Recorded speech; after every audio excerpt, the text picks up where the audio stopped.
So if you want to take us back through. Problem areas, I guess we can come through this way. Simone Alexander's showing home repair pro Tim Bishop her water damage on Detroit's northeast side. You see the cause and effect there, huh? The roof has been leaking for some time. Yeah. Yeah. This wood over here is rotted, Yeah. so it has to be replaced before we're able to do anything on the inside. Yeah, that's way worse than I thought. That's gonna have to be restructured, so. Normally you would be like, it's raining, it's a cool, calm day, but then when you got house issues, you're like, please don't rain today. You can stay cloudy, don't rain. Because it come right in the house. For want of a roof, add structural repairs, new ceilings, and electrical work. You've been at this for a while. Have you seen it get more significant or worse even? I think it's gotten a lot more significant the last several years. I've been director since 1986. Don't think I've seen anything like what we've seen in the last, say, 5 years or so. It seems to be common now to hear on the radio news as you're driving home, this is the worst amount of rain in this period of time in, 30 years or 40 years or ever. This spot is kind of new. This one shocked me when it came down. The United Community Housing Coalition helps Detroiters avoid tax foreclosure and keeps them in their homes despite the weather's toll. These houses are more susceptible to climate change, I think, because they don't have good roofs. It's an older structure and a lot of deferred maintenance down here, so it's going to impact these houses even more so.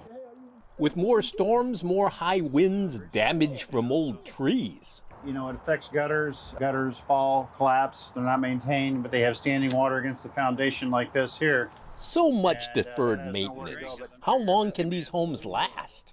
Unfortunately, though, we don't have the luxury of saying we just are going to get rid of it all and build new housing, because the reality is there isn't enough to build enough low-income housing. What passes as affordable housing is usually what's called low-income tax credit housing. And I was just looking the other day that the top rent level for low-income tax credit housing is like $1,200 a month.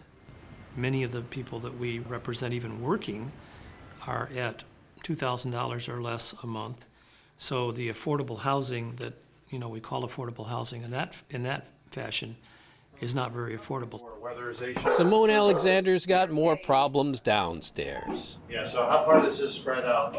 Just this little spot.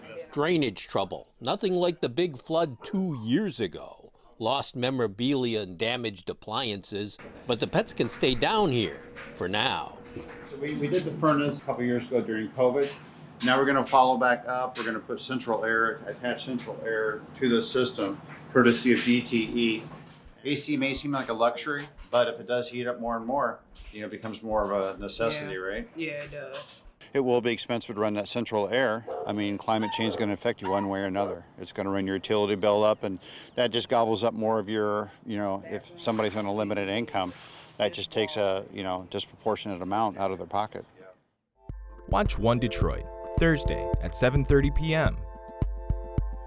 You can find more at onedetroitpbs.org or subscribe to our social media channels and sign up for our One Detroit newsletter.